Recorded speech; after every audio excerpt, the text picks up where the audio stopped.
수요일 저녁 특별한 은혜를 사모하며 영원한 생명의 주님 함께 찬양하겠습니다.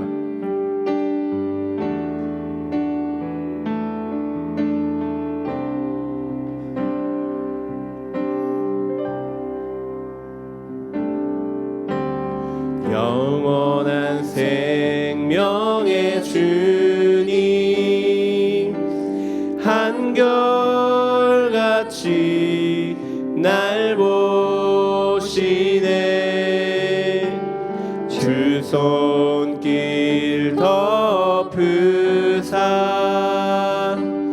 의의 길로 인도하네. 주를 바라네. 주를 기다리네. 사랑의 노래 드리리라. 신실하신 주님께 영원하신 주님의 품에 나를 거하도록 하소서. 다시 한번 찬양합시다. 영원한 생명의 주님, 영원한 생명의 주님 한결같이 날 보시네. 주 손길 덮으사 의의 길로 인도하네. 주를 바라네. 주를 기다리네. 사랑의 노래 드리리라. 신실하신 주님께 영원하신 주님의 품에 나를 사랑의 노래 드리리라. 사랑의 노래 드리리라. 신실하신 주님께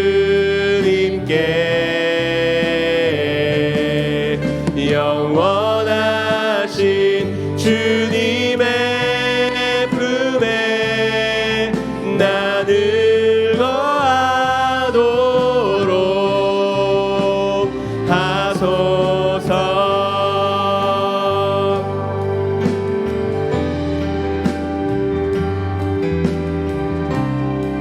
함께 찬양하겠습니다. 할렐루야 할렐루야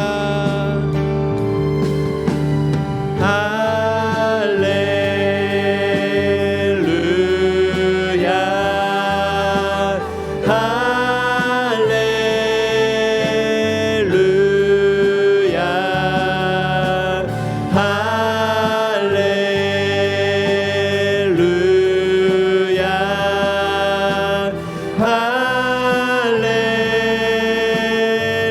할렐루야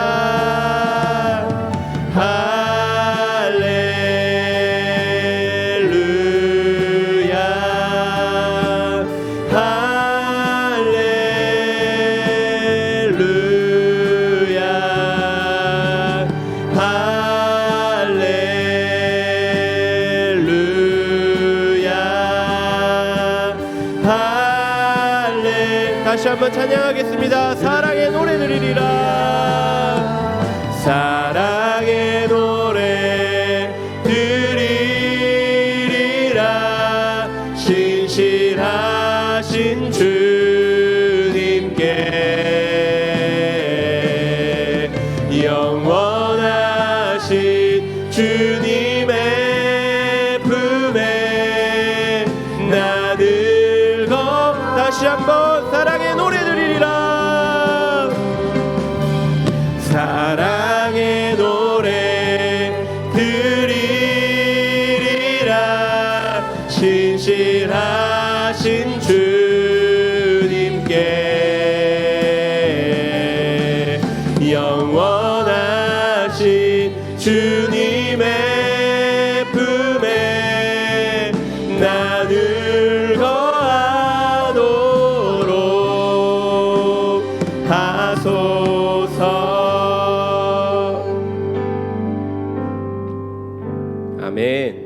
시간 함께 힘차게 박수치면서 예수 십자가의 흘린 피로써 함께 찬양하겠습니다.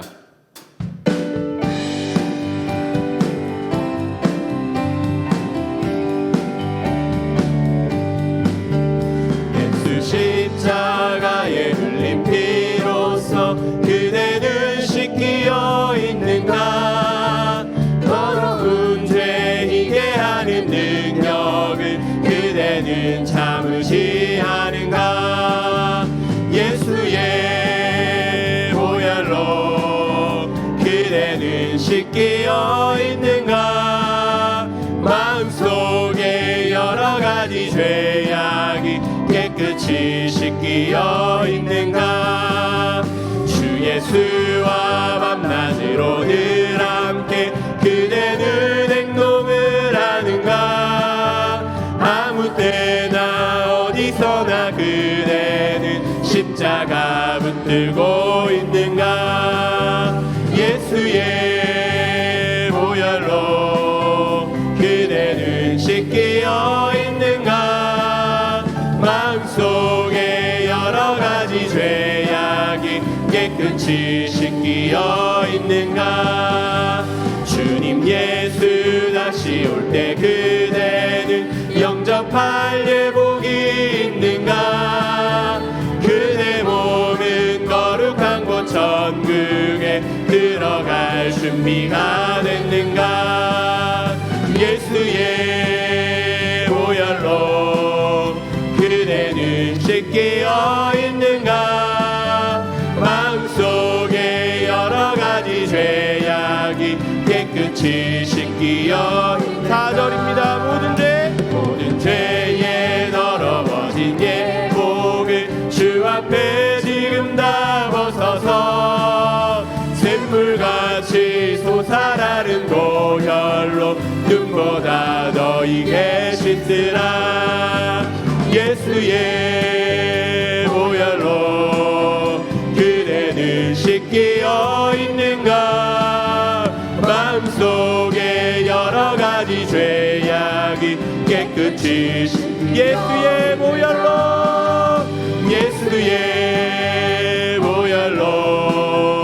그대는 씻기어 있는가.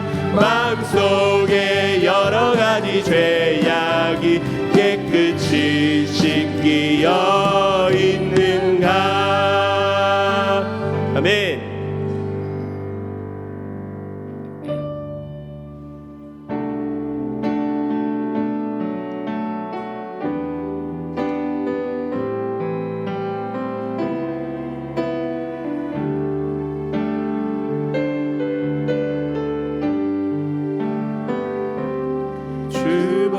주보혈 날 정결케 하고 주보혈 날 자유케 하니.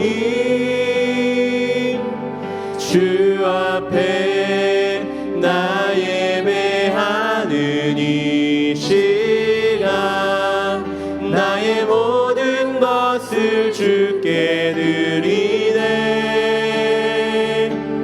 주의 손 날 위해 찢기셨고 주의 발 날 위해 박히셨으니 이제는 내가 사는 것이 아니요 오직 주를 위해 사는 것이라.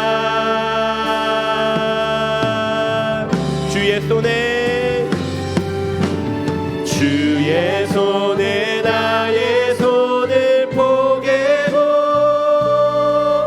또 주의 발에 나의 발을 포개어 나 주와 함께 죽고 또 주와 함께 살리라. 영원토록 주 위에 살리라. 주의 손에 나의 손을 포개고 또 주의 발에 나의 발을 포개어 죽고 또 주와 함께 살리라. 영원토록 주 위에 살리라. 주 위에 살리라. 한 번 더 찬양합시다. 주보혈 주보혈 날 정결케 하고 주보혈 날 자유케 하니 주 앞에 나 예배하는 이 시간 나의 모든 것을 주께 드리네. 주의 손 날 위해 찢기셨고 주의 발 날 위해 박히셨으니 이제는 내가 사는 것이 아니요 오직 주를 위해 사는 것이라.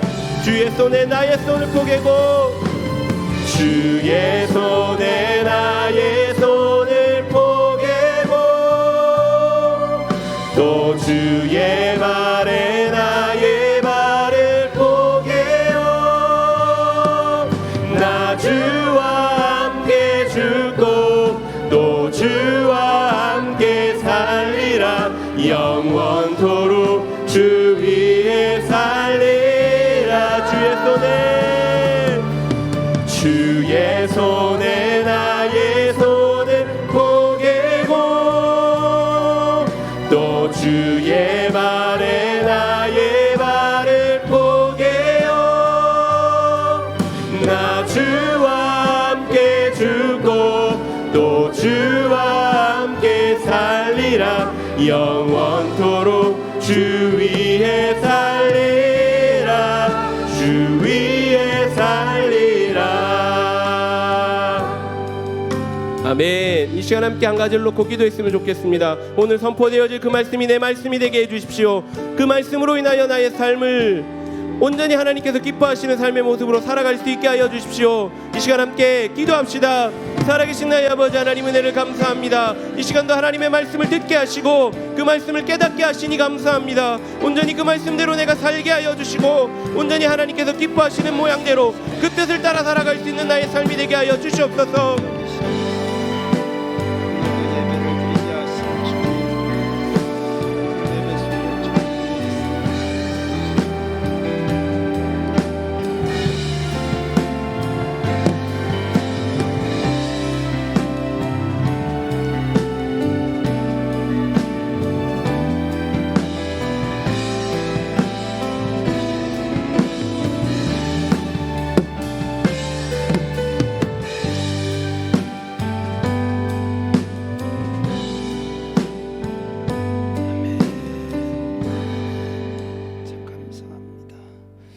살아계셔서 역사하시는 하나님 은혜를 감사합니다. 오늘도 저희들에게 귀한 밤을 허락하시되 예배하게 하시고 또 저희들 걸음을 주의 전으로 인도해 주셔서 감사합니다. 여러 삶의 현장 가운데에서 우리의 마음을 주장하셨던 하나님, 실망하지 않고 낙심하지 않고 포기하지 않고 오늘도 능력의 크신 주님을 바라보며 주의 전으로 나오게 하셨사오니 오늘 예배가 주님을 향한 온전한 믿음의 고백이 되게 하시고 오늘 또 우리 가운데 역사하시는 놀라운 은혜의 기쁨을 누리게 하여 주옵소서.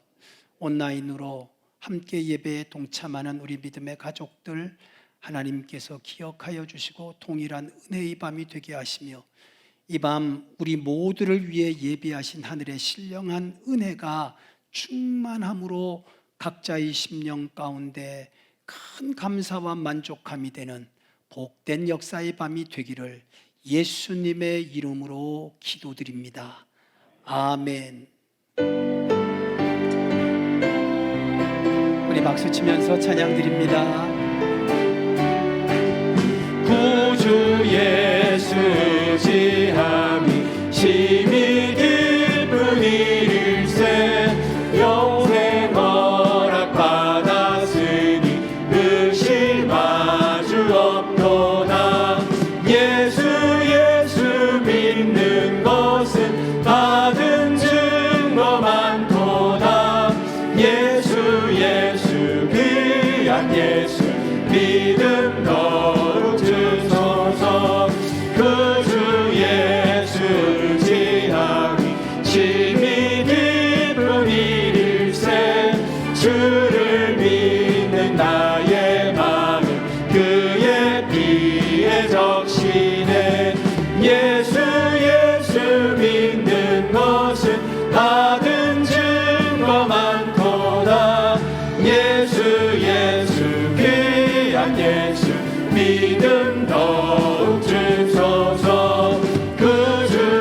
예수 믿는 것은 받은 증거 많도다. 예수 귀한 예수 믿음 더욱 주소서. 그 주 예수 의지하여 그 원함을 얻었네. 영원 무궁지나도록 주여 함께 하소서. 예수 믿는 것은 받은 증거 많도다. 예수 귀한 예수 믿음 더욱 주소서.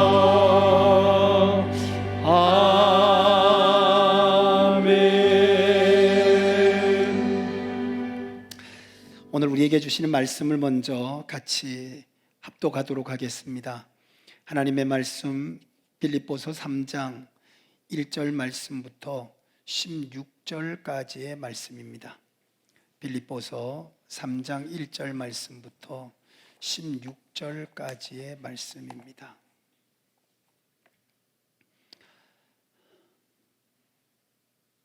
모두 말씀을 찾으셨으면 아멘. 자, 저와 같이 천천히 16절까지 말씀을 합독하도록 합니다. 끝으로 나의 형제들아, 시작. 끝으로 나의 형제들아, 주 안에서 기뻐하라. 너희에게 같은 말을 쓰는 것이 내게는 수고로움이 없고 너희에게는 안전하니라. 개들을 삼가하고 행악하는 자들을 삼가하고 몸을 상해하는 일을 삼가하라. 하나님의 성령으로 봉사하며 그리스도 예수로 자랑하고 육체를 신뢰하지 아니하는 우리가 곧 할례파라. 그러나 나도 육체를 신뢰할 만하며 만일 누구든지 다른 이가 육체를 신뢰할 것이 있는 줄로 생각하면 나는 더욱 그러하리니 나는 8일 만에 할례를 받고 이스라엘 족속이요 베냐민 지파요 히브리인 중에 히브리인이요 율법으로는 바리새인이요 열심으로는 교회를 박해하고 율법의 의로는 흠이 없는 자라. 그러나 무엇이든지 내게 유익하던 것을 내가 그리스도를 위하여 다 해로 여길 뿐더러 또한 모든 것을 해로 여김은 내 주 그리스도 예수를 아는 지식이 가장 고상하기 때문이라. 내가 그리스도를 위하여 모든 것을 잃어버리고 배설물로 여김은 그리스도를 얻고 그 안에서 발견되려 함이니 내가 가진 의는 율법에서 난 것이 아니요 오직 그리스도를 믿음으로 말미암은 것이니 곧 믿음으로 하나님께로부터 난 의이라. 내가 그리스도와 그 부활의 권능과 그 고난의 참여함을 알고자 하여 그의 죽으심을 본받아 어떻게 해서든지 죽은 자 가운데에서 부활에 이르려 하노니 내가 이미 얻었다 함이 아니요 온전히 이루었다 함도 아니라 오직 내가 그리스도 예수께 잡힌 바 된 그것을 잡으려고 달려가노라. 형제들아, 나는 아직 내가 잡은 줄로 여기지 아니하고 오직 한 일, 즉 뒤에 있는 것은 잊어버리고 앞에 있는 것을 잡으려고 표대를 향하여 그리스도 예수 안에서 하나님이 위에서 부르신 부름의 상을 위하여 달려가노라. 그러므로 누구든지 우리 온전히 이룬 자들은 이렇게 생각할지니 만일 어떤 일에 너희가 달리 생각하면 하나님이 이것도 너희에게 나타내시리라. 오직 우리가 어디까지 이르렀든지 그대로 행할 것이라. 아멘. 사도 바울은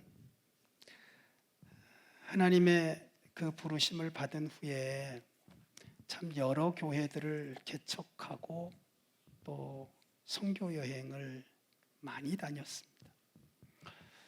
그 가운데에서도 이 빌립보 교회에 대한 바울의 마음은 아주 좀 특별했다고 볼 수 있습니다. 오늘 여기 본문에도 말씀하고 있지만 이 빌립보 교회의 성도들은 바울의 목회 가운데에는 큰 기쁨이었음을 고백합니다. 제가 우리 성도들을 볼 때마다 참 너무 감사하기도 하고 또 우리 학생들, 청년들이 성장하는 모습을 보면서 너무 기쁘기도 하고, 또 제가 처음 만났을 때에는 고등학생이었던 분이 이제는 장로님이 되는, 또 오랜 시간 동안 저와 같이 신앙생활을 하면서 권사님이 되는 이런 모습들을 볼 때, 또 우리 교회의 이런 변화되는 모습을 볼 때 저 역시 바울이 가졌던 그런 기쁨을 참 하나님 앞에 감사함으로 누리고 또 하나님께도 영광을 돌립니다. 특별히 빌립보 교회를 보면서 바울은 그들이 정말 하나님으로부터 많은 은혜를 받았고, 그럼에도 불구하고 그들 가운데는 변화된 삶의 모습 속에서 이 기쁨이 자꾸 변하는 것을 보면서 안타까워합니다. 오늘 여기 말씀을 보면 이렇게 기록을 하고 있죠. 바울의 권명 가운데 하나이기도 한데요. 바울이 이렇게 말합니다. 마지막으로 나의 형제들아, 주 안에서 너희들이 기뻐해야 된다. 주 안에서 기뻐해야 된다. 예수 안에서의 기쁨이 흔들리지 않는, 빼앗기지 않는 우리의 기쁨인데, 이 빌립보 교인들의 모습 속에는 흔들리는 믿음의 모습이 보였던 거죠. 왜 흔들리는 모습이 보였을까 봤을 때니 이런 거예요. 오늘도 우리가 이런 것들은 쉽게 경험하는데, 집회를 한다든지 어떤 특별한 행사를 할 때는 우리가 굉장히 거기에 은혜를 받고 기쁨이 있어요. 그런데 얼마 시간이 지나지 않으면 이 기쁨이 다 소멸해버려요. 그런가 하면 말씀의 은혜를 받은 날은 굉장한 도전이 되어서 금방 내 삶에 무엇인가가 변할 것 같은데, 또 며칠이 지나고 나면 내 삶이 이전과 전혀 달라지지 않은 모습이 있는 거예요. 그 이유가 무엇일까? 아마 여러분들도 저와 같은 고민과 많은 신앙생활의 갈등을 가지셨을 텐데, 그 이유는 우리가 주님 밖에서 기쁨을 얻었기 때문에 그렇습니다. 주님 밖에서의 기쁨, 다른 것으로 우리가 기뻐했다는 거죠. 예수님 때문에 기뻐한 것이 아니고, 말씀과 성령님으로 말미암아 우리가 기뻐했던 것이 아니고, 다른 것 때문에 기뻐했었다는 거죠. 내 기분을 만족시켰든지, 아니면 내 감정이 거기에 휩쓸려서 느낌이 좋았든지, 아니면 특정한 사람과 내가 원하는 것과 동일한 그 무엇이 있었기 때문에 우리가 기뻐했을 뿐이지, 진정한 주님 안에서의 기쁨은 아니었다는 거죠. 얼마 전에 우리 예루살렘 성전에 등을 교체한 적이 있습니다. 제가 등을 띄워서 이 뒤에 기록된 등 날짜를 보니까 14년, 한 12, 13년 전에 우리가 리모델링을 하면서 꼽았던 등이 처음 교체를 하는 거예요. 그때가 기억나실 거예요. 특수연자는 천장에서 떨어지고, 응급실 실려가고, 도배하러 왔던 사람은 도망가고, 이런데 어떻게 도배를 하느냐고 도망가고, 우리는 밤을 새워서 거기에 본드로 벽에다가 스티로폼을 붙이고, 거기다가 벽지를 지금 있는 그 벽지를 붙이고, 대단한 날이었죠. 성도님들이 그 다음 주일날 와보고 언제 벽돌을 이렇게 쌓았냐고 할 정도로 교회가 완전히 바뀌었어요. 그리고 10몇 년 동안 그대로 사용했던 그 등을 갈았어요. 그날이 중보기도 날이었어요. 머리끝부터 발끝까지 땀으로 흠뻑 젖었는데 얼마나 기뻤는지 몰라요. 힘들었죠. 꼭대기까지 올라가서 등을 전체를 다 교체를 했으니까. 위험하기도 하고 힘들기도 했지만 굉장히 기뻤어요. 근데 며칠이 지나고 나니까 그 기쁨이 사라져요. 감각이 없어져요. 새벽 예배 때 설교를 하는데 불은 밝아졌는데 그날에 그 기쁨이 없어요. 제가 고민이 됐습니다. 왜 나에겐 기쁨이 사라졌을까? 계속 기뻐해야 되는데. 생각해 보니까 저의 만족이었어요. 그냥 저의 만족이었어요. 주님의 일이었지만 그렇게 했다고 하는 것에 대한 만족함의 기쁨이었지, 그 이상도 그 이하도 아닌 해야 할 일에 대한 나의 수고, 그런데 나는 해냈다, 이 위험하고 어려운 일을. 지나고 나니까 아무것도 없는 거예요. 어쩌면 여러분들이 교회 생활하면서 이런 일은 엄청나게 많이 겪을 거라고 생각해요. 바울은 어떤가요? 이것과는 비교할 수 없는 엄청난 일들을 바울은 했습니다. 그런데 바울은 자기가 누구를 고치고 어떻게 한 것에 대한, 그래서 내가 성공했으니까 기쁘고 내가 이걸 했으니까 만족하고, 그렇게 말한 적이 없어요. 바울은 항상 고백하는 게 뭐냐면, 주 안에서 내가 주님을 벗어나지 않고 주님이 나에게서 떠나지 않고 오직 내가 주와 함께함으로 주님으로 말미암아 되어진 것이 나에게는 참된 기쁨이라고 고백을 했던 거죠. 그 외의 것에 대해서는 바울은 자기의 기쁨이라고 말한 적이 없어요. 그러면서 빌립보의 성도들에게 말하는 거예요. 신앙생활에는 다양한 것이 있죠. 그러나 가장 중요한 것을 놓치면 안 된다는 거예요. 따라 하십시다. 주 안에서 기뻐하자. 다시 한번요. 주 안에서 기뻐하자.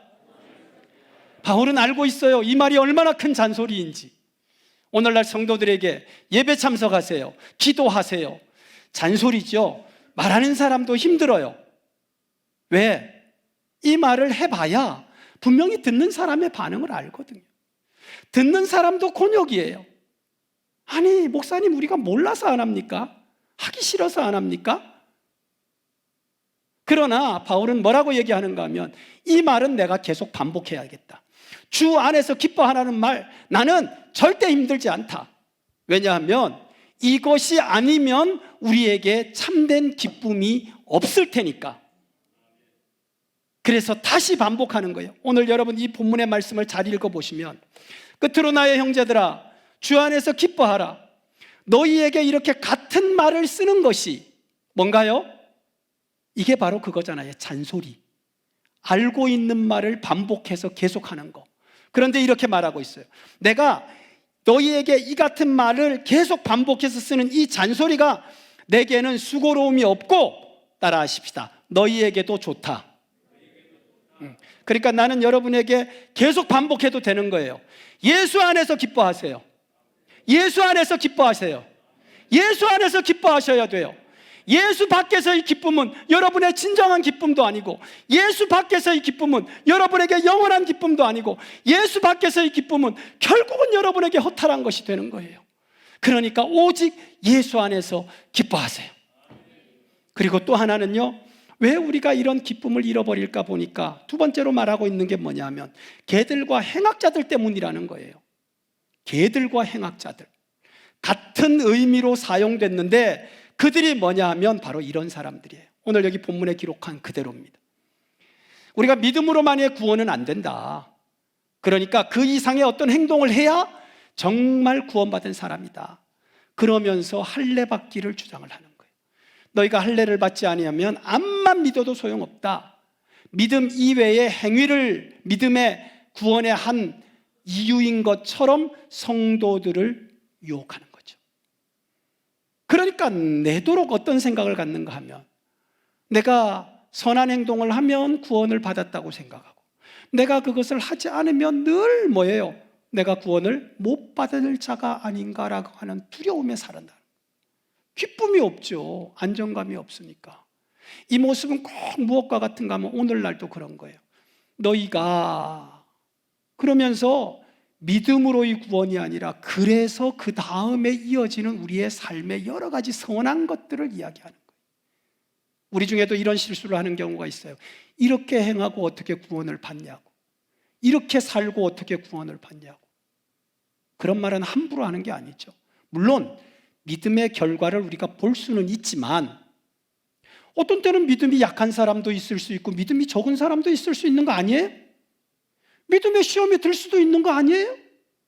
그런데 마치 그것 때문에 구원을 못 받는 것처럼 하면서 율법을 주장하고 할례를 받고, 그래서 내 몸에 뭔가를 지녀야지만 구원을 받을 수 있다고 얘기하는 율법주의자들, 조심하라는 거죠. 그런가 하면 또 이런 사람도 있는 거예요. 이제 믿음으로 구원을 받았으니까 육체는 다 썩어질 것이니까 필요 없다. 지금부터 구원받은 우리의 영혼만 소중하게 생각하고 이미 구원을 받았으니까 이제부터는 자유하자. 그래서 육체의 타락과 육체의 쾌락을 두려워하지 않는 것, 이거 굉장히 위험한 것이죠. 그런 걸 무할례당이라고 이야기를 해요. 육체를 무시하고 믿음만 얻으면 된다. 제가 언젠가 여러분에게 말씀드렸죠. 이 육체는 무시하면 안 된다고. 이 안에 뭐가 있다고요? 하나님의 영이 있다고요. 그래서 우리 몸은 뭐라고요? 성전이라고 말씀드렸잖아요. 함부로 하면 안 된다고 말씀드렸잖아요. 또 이 육체는 두 번 사는 게 아니라 한 번 사는데, 지금 이 육체로 하나님 앞에 나아갔을 때 받을 수 있는 상급도 준비하고 영원한 세계도 준비하기 때문에 이 몸의 삶은 너무나 소중하다. 그런데 빌립보 교회 안에서 이런 말도 안 되는 사람들로 인하여 성도들이 기쁨으로 신앙생활하는 게 아니라 늘 불안함으로 하는 거예요. 그러니까 바울이 뭐라고 얘기하는가 하면 나를 본받으라고 말하는 거예요. 나를 봐라. 내가 살아온 삶의 모습을 봐라. 내 삶을 보면 그리스도 안에서의 기쁨이 어떤 것이고 구원의 기쁨이 어떤 것인지, 정말 하나님 앞에서 받은 믿음의 은혜가 어떤 것인지를 너희가 알게 될 것이다. 그러면서 기록한 게 바로 3장 1절 말씀부터 16절까지의 말씀인 것이에요. 오늘 짧은 시간이지만 여러분의 신앙 전체를 오늘 다시 한번 새롭게 하는 참된 기쁨의 말씀이 될 수 있기를 주님의 이름으로 축원합니다. 믿음이 없이는 하나님을 기쁘시게 할 수도 없고, 믿음이 없이는 우리가 진정한 부르심에 합당한 삶을 살아갈 수도 없고, 믿음이 없이는 우리의 삶 속에 참된 기쁨을 누릴 수가 없습니다. 그런데 이 믿음의 분량을 우리가 충분히 키워서 그 은혜를 늘리려고 하면 어떻게 해야 되는가? 먼저 오늘 여기 본문의 말씀을 보시면 7절과 9절을 여러분 한번 펼쳐보세요. 7절과 9절 다 같이 합독합니다. 그러나 시작. 그러나 무엇이든지 내게 유익하던 것을 내가 그리스도를 위하여 다 해로 여길 뿐더러 또한 모든 것을 해로 여김은 내 주 그리스도 예수를 아는 지식이 가장 고상하기 때문이라. 내가 그리스도를 위하여 모든 것을 잃어버리고 배설물로 여김은 그리스도를 얻고 그 안에서 발견되려 함이다. 아멘. 그리고 이어지는 말씀이 내가 가지고 있는 율법에서 난 것이 아니요 오직 그리스도를 믿음으로 말미암은 것이다. 이 말씀의 가장 중요한 단어, 계속 반복되는 말, 내가 그리스도를 위하여 모든 것을 잃었다. 그렇다면 여러분과 나에게 있어서 이 믿음의 분량을 키우고 우리가 참된 믿음의 삶을 살아가기 위해서는 첫째로 우리에게 하신 말씀은 이거예요. 나에게 믿음으로 살아가는 것에 방해가 되는 것을 버리는 만큼 우리는 믿음의 분량이 커질 수 있다. 따라하십시다. 버리는 만큼. 다시 말해서 내 안에 100이라고 하는 것이 있다면 이 100 안에 믿음의 분량을 방해하는 것이 70이 있다면 나는 30의 믿음의 분량밖에 못 갖고 있으니까 이 70을 얼만큼 줄여가느냐 하는 것이에요. 그래서 바울은 말합니다. 나에게 방해가 되는 것을 나는 버렸다라고 말해요. 예수 그리스도를 얻는 것, 믿음으로 얻는 것이죠.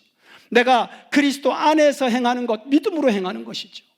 그런데 이걸 방해하고 있는 것이 무엇이냐는 거예요. 그것을 바울은 구체적으로 오늘 여기 본문에 이미 말씀하고 있어요. 내가 8일 만에 할례도 받았고 이스라엘 족속 가운데 왕의 지파였던 베냐민 지파였고 히브리인이었고 바리새인이었고 나는 율법으로는 흠이 없는 자 같이 살았으나 이 모든 것들이 그리스도 예수를 믿는 믿음 안에 살아가는 것에 있어서는 다 방해거리였다는 거죠. 그걸 다 버렸다는 거예요. 우리는 히브리인도 아니에요. 우리는 율법을 안 적이 없어요. 우리는 왕의 지파도 아니에요. 우리는 그렇다고 누구처럼 오늘 여기 나오는 말씀처럼 포로가 되어 잡혀갔다 풀려와서 이제 제대로 하나님 앞에 살아보겠다 그런 인생들도 아니에요.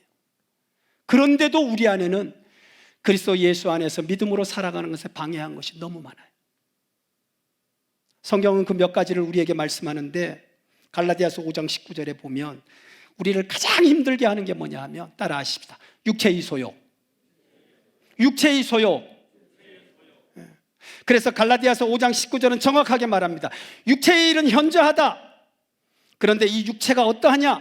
17절에 가보면 육체의 소욕은 성령을 거스리고 성령의 소욕은 육체를 거스린다. 이것이 우리 속에서 계속 싸워서 우리로 하여금 성령 안에서 믿음으로 살아가고 하나님의 뜻대로 살아가는 것을 방해한다는 거예요. 그러니 이것을 우리에게서 따라하십시다. 비워내야 된다. 내 속에서 이걸 비워내야 된다. 그런데 이게 우리에게만 있는 갈등인 줄 알았는데 바울에게도 있는 갈등이었어요. 바울이 고백합니다. 로마서의 말씀을 보면 내 속에 하나님의 법과 육체의 소욕이 싸운다고 표현하고 있어요. 하나님은 말씀하시는데 육체가 자꾸 하나님의 것을 거절하는 거예요. 이걸 우리가 비워내야 된다. 그 육체의 소욕이 좋은 것 같지만 결코 좋은 것이 아니라고 기록해서 우리에게 이렇게 말씀하고 있어요. 곧 육체의 소욕은 현저하니 음행과 더러운 것과 호색과 우상숭배와 술수와 원수와 분쟁과 시기와 분냉과 당짓는 것과 불리함과 이단과 투기와 술취함과 방탕함과 같다. 이게 육체의 소욕이라는 거예요. 이렇게 구체적으로 말씀하는 것은 지금 우리의 믿음을 가로막고 있는 것이 어떤 것인지를 말씀하는 거거든요. 따라 하십시다. 비워내야 된다. 비워내는 만큼 여러분과 나는 믿음의 삶을 살아갈 수 있는 것이죠. 거기에다가 또 성도들에 있어서는 두 번째가 뭐냐면 하나님의 뜻을 대적하는 거예요.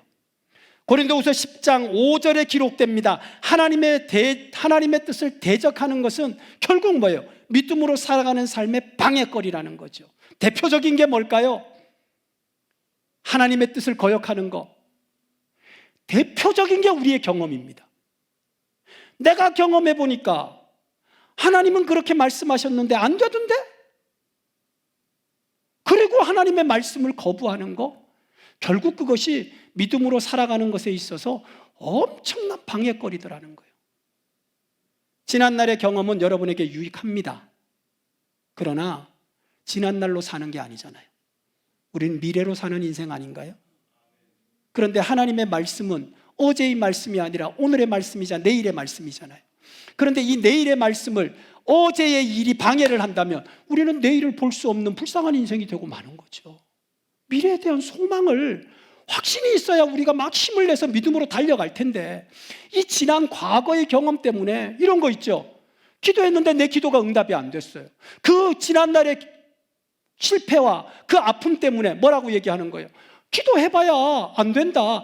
이런 마음을 갖고 있으면 절대 너는 내게 부르짖으라 내가 너에게 알지 못하는 크고 비밀한 일을 나타내리라 하신 말씀을 경험할 수 없는 것이고 방해하는 것이 되는 거죠. 그걸 뽑아버리라는 거예요. 깨달아지시면 아멘. 우리의 경험이 결코 하나님의 미래를 막을 수 없는 거죠. 우리는 실패라고 생각하지만 그게 실패가 아니라는 것을 믿음으로 보면 알 수 있는 거죠. 그래서 오늘 말씀하는 거예요. 지금 그리스도 예수 안에서 우리가 누려야 될 축복은 얼마나 많고 또 기록된 말씀을 보면 하나님의 뜻은 그리스도 예수 안에서 모든 것이 예가 된다고 하는데 아멘이 된다고 하는데 우리가 지난 경험의 실패들과 좌절들 때문에 하나님의 그 뜻을 거부한다면 그거야말로 우리에게는 믿음의 분량이 엄청 작아지는 것이 되는 거죠. 저는 다니엘과 그의 친구들의 고백을 요즘 계속 마음에 새깁니다. 이렇게 말합니다. 왕이여, 하나님은 분명히 우리를 저 풀무 가운데서 건지실 겁니다. 그러나 설사 하나님이 건지지 않는다 해도 나는 우상 앞에 절하지 않을 겁니다. 하나님은 살아계신 분입니다. 무슨 고백이에요? 하나님이 우리를 건지실 거지만 건지지 않아도 하나님은 하나님이시라는 거예요. 지금도 그 하나님은 우리의 하나님이시고 지금도 살아계시는 줄 믿습니다. 하나님의 말씀은 말씀대로 반드시 이루어질 줄 믿습니다. 여러분, 과거에 매이지 마세요. 과거의 그런 것들이 여러분의 오늘을 가로막고 내일을 가로막지 않게 해야 된다는 거예요. 이게 우리를 믿음의 분량을 줄여놓고 우리를 실패하게 만들고 기쁨을 빼앗아 먹는 거라는 거죠. 절대 뺏기지 않는 우리 성도들이 되시기를 주의 이름으로 축복합니다. 뿐만 아니라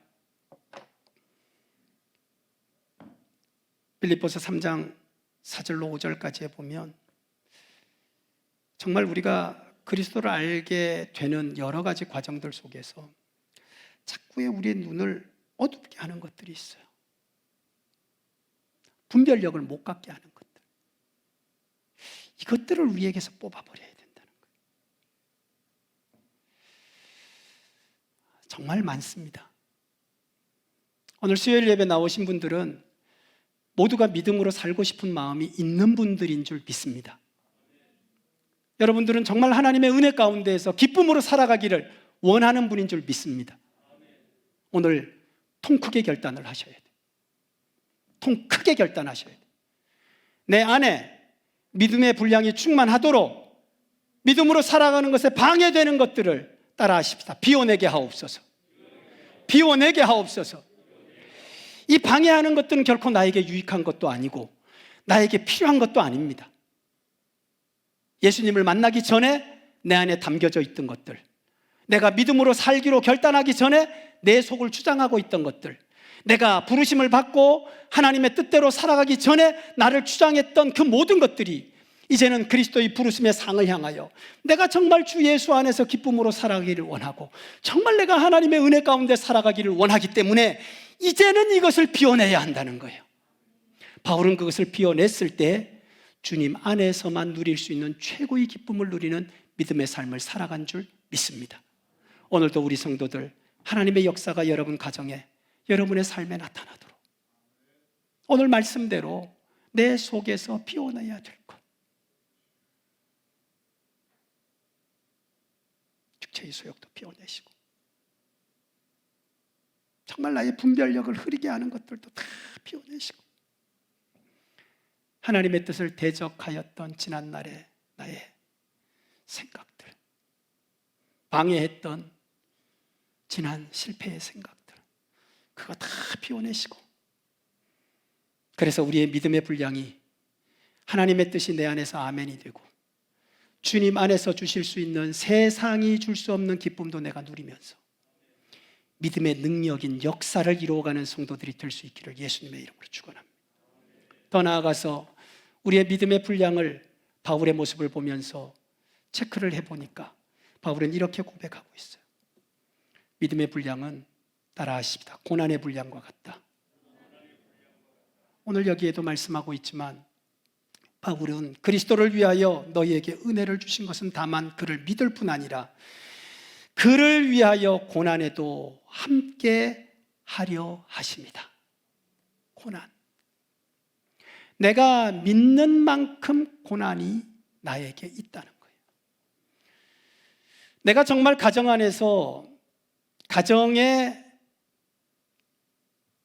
얼마나 힘들고 어려움에 함께 하느냐에 따라서 우리는 가정을 향한 우리의 마음을 알아볼 수 있습니다. 가정에는 문제가 많은데 나는 전혀 그 문제에 동의도 하지 않고 힘들어하지도 않고 기도하지도 않고 같이 그것을 해결하려고 노력하지도 않는다면 그것은 함께하는 것이 아니죠. 교회가 어려운 일이 있고 하나님의 일을 함께 해야 되는데 나는 전혀 힘듦도 없고 함께 노력하고자 할 의사도 없다면 그 사람은 함께하는 사람이 아니죠.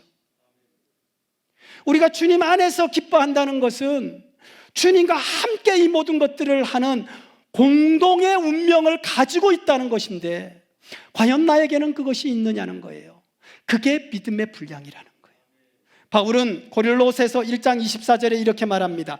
이제 나는 너희를 위하여 받는 괴로움을 기뻐하고 그리스도의 남은 고난을 그의 몸된 교회를 위하여 따라하십시다. 내 몸에 채우노라. 내 몸에 그 고난을 채운다. 그게 바울의 믿음의 분량입니다. 교회에 있는 모든 고난들을 다른 사람에게 떠넘기고 모른 척 외면하고 지나가는 것이 아니라 그 고난을 내가 감당하겠노라라고 선포하면서 짊어지기를 원하는 그 마음. 왜요? 교회는 그리스도의 몸이니까요. 우리가 주님을 사랑하노라고 고백하면서 교회를 사랑하지 않는다는 게 말이 됩니까? 교회를 욕하면서 그리스도를 사랑한다는 게 말이 되나요? 분명히 예수님은 교회의 머리라고 말씀하시고 우리는 그 몸의 지체라고 이야기하는데 지체들을 욕하면서 우리가 그리스도를 사랑한다고 말할 수 있습니까? 정말 우리가 그리스도를 사랑한다면 교회를 사랑해야 되고 성도를 사랑해야 되잖아요. 아멘이십니까? 그러면 교회 안에 어려움도 있을 거 아니에요. 그리스도의 고난이라는 건 내가 이해할 수 있는 게 아니에요. 그리스도의 고통이라고 하는 건 내가 그걸 다 내 이성으로 수용할 수 있는 게 아니에요. 그러나 내가 받아들이는 거예요. 그러나 내가 알겠습니다. 바울이 이해할 수 있습니까? 지금 이런 상황을 목숨을 걸고 가서 복음을 전하고 그들에게 은혜의 말씀을 선포했는데 그들은 고난은 다 싫어하고 다 즐거움만 찾아가고 자기 만족만 쫓아서 가버리는 거예요. 그래서 하는 말입니다. 너희가 정말 믿음의 기쁨을 참 그리스도 예수 안에서 기쁨을 누리기 원한다면 고난의 분량을 키우면 그 고난의 분량이 너희에게 은혜가 된다.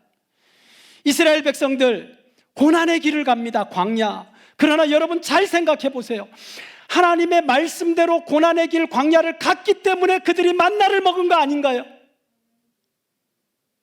말씀대로 순종하여 애굽에서 나와 고난의 길을 가지 않았다면 그들은 만나도 먹지 못했을 것이고 반석에서 나오는 물도 맛보지 못했을 것이지만 고난의 분량이 그들이 맛볼 수 없었던 만나도 맛보게 해주었고 그들이 반석에서 나는 물도 마시게 해주었고 광야의 40년을 살게 하시는 전능하신 하나님도 경험하게 했잖아요.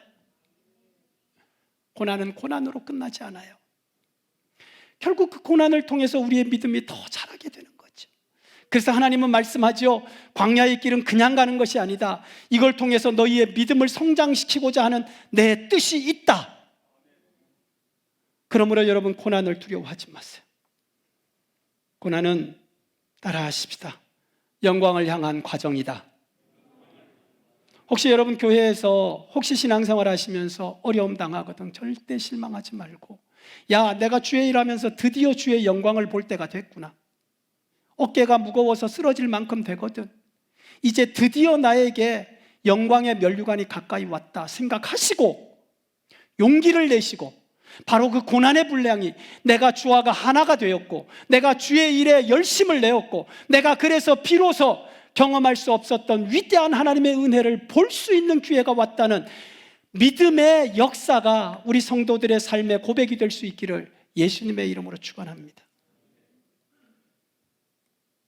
마지막으로 오늘 여기 말씀해 보면 우리의 믿음의 분량은 어디에 있느냐, 바울이 그리스도 안에서 기쁨을 누릴 수 있었던 믿음의 비밀이 어디에 있느냐 보니까 그는 영광을 향하여 따라하십시다. 다름질하는 만큼 달려간 만큼의 분량이 믿음의 분량이었다는 거예요. 어떤 사람은 말을 하고도 한 벌급도 움직이지 않습니다. 이건 믿음의 분량이 없는 것과 같아요. 어떤 사람은 세 발자국 움직인 사람이 있어요. 부르심의 상을 향하여 내가 얼마나 달려갔느냐, 얼마나 그 사명자의 길을 살아갔느냐, 얼마나 내가 그 목적을 향하여 갔느냐 하는 그 분량이 곧 우리의 믿음의 분량이라는 거예요. 그러니까 우리는 어떻게 해야 된다는 거예요? 오늘 본문도 정확하게 말씀하고 있습니다. 내가 달려갈 방향을 딱 정하고 그 방향을 향하여 따라하십시다. 열심히 달려가야 된다. 여러분의 믿음의 분량은 달려간 만큼이 믿음의 분량이에요. 믿음이 없이는 갈 수 없는 분이니까. 하나님이 불러도 내가 믿음 없이는 그렇게 순종할 수가 없는 거잖아요. 그러니까 부름을 받고 하나님의 명령을 받았으면 받은 만큼 간단 말이에요. 모세가 호렙산에서 하나님을 만나서 바로왕 앞에 가잖아요. 그게 믿음의 분량이에요. 아브라함이 하나님의 부르심을 받고 본토 친척 아비집을 떠나서 하나님이 인도하시는 가나안까지 가잖아요. 그게 믿음에 나아가는 분량이란 말이에요. 근데 바울은 이렇게 이야기를 해요. 나는 얻었다 함도 아니고, 나는 다 끝났다 함도 아니고, 나는 뒤도 돌아보지 않고 나는 지금 계속 달린다고 말해요. 따라하십시다. 계속 달려간다. 저는 이 말씀을 보면서 야, 맞다. 결국 우리의 믿음의 분량은 멈추지 않는 것이구나. 처음에는 여러분이 얼만큼 갔는가 하니까 벌써 마음에 나는 어디까지 갔지? 하는 생각을 하시는 분이 분명히 계셨을 거예요. 그러나 측량할 수 없는 내 믿음의 분량일지라도 확인할 수 있는 분량은 있습니다. 그게 뭐냐? 멈추지 않았다면.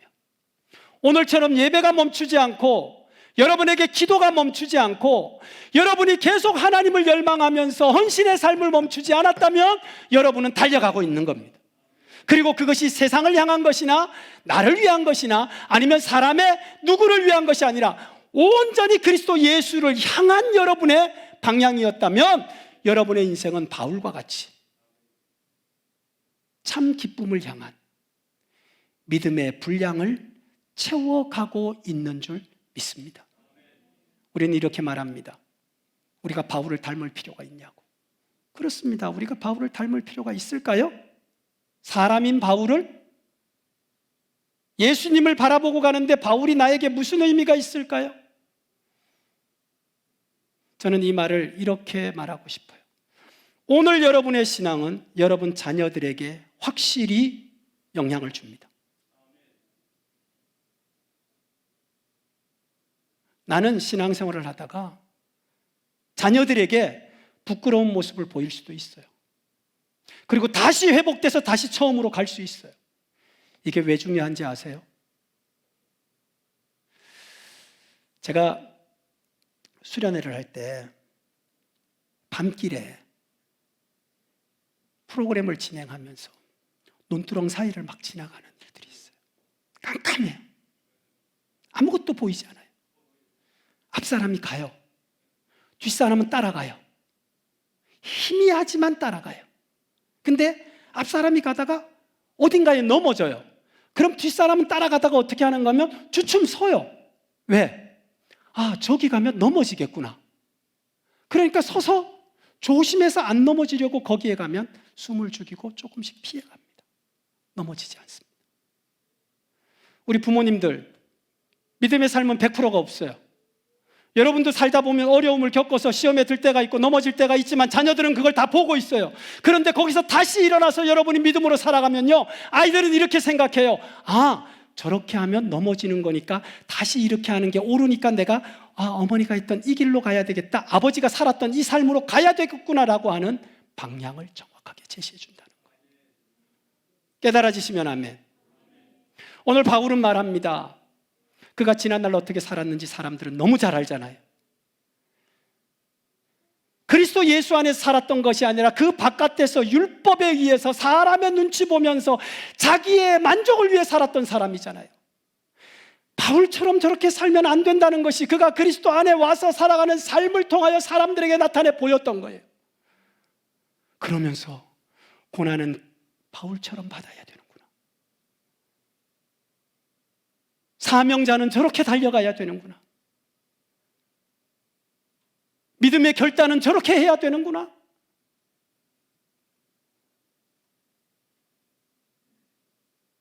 우리의 삶에 어려움이 있을 때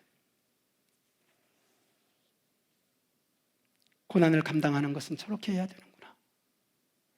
바울을 보면서 사람들은 그의 신앙에서 앞으로 내가 살아가야 될 믿음의 삶의 모습을 발견한다는 거예요. 오늘 하나님은 바울을 통해서 우리에게 세 가지를 말씀해 주셨어요. 여러분의 믿음의 크기가 곧 하나님의 기쁨의 크기이고 여러분 삶의 능력의 크기인데 방해되는 것이 있다면 오늘 다 내려놓으셔야 된다는 거예요. 고난을 두려워하지 마세요.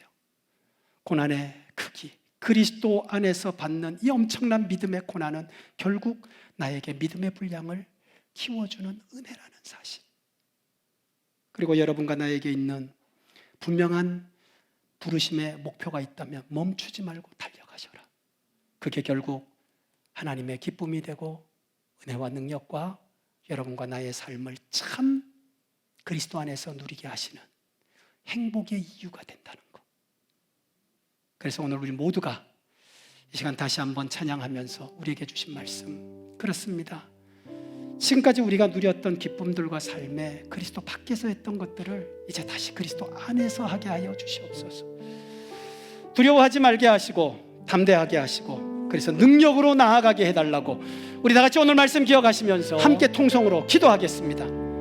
이제는 우리 주 예수 그리스도의 크신 은혜와 풍성하신 하나님 아버지의 사랑하심과 성령님의 위로하시고 인도하시고 역사하심이 하나님을 기쁘시게 하는 믿음의 삶을 살아가며 또한 주님 안에서 참된 기쁨을 누리기 원하는 이 밤에 머리 숙인 사랑하는 우리 모든 성도들 머리 위에 가정과 삶 속에 사랑하는 주의 몸된 교회 위에 이제로부터 영원토록 함께 계시기를 예수님의 이름으로 축원하옵나이다. 아멘.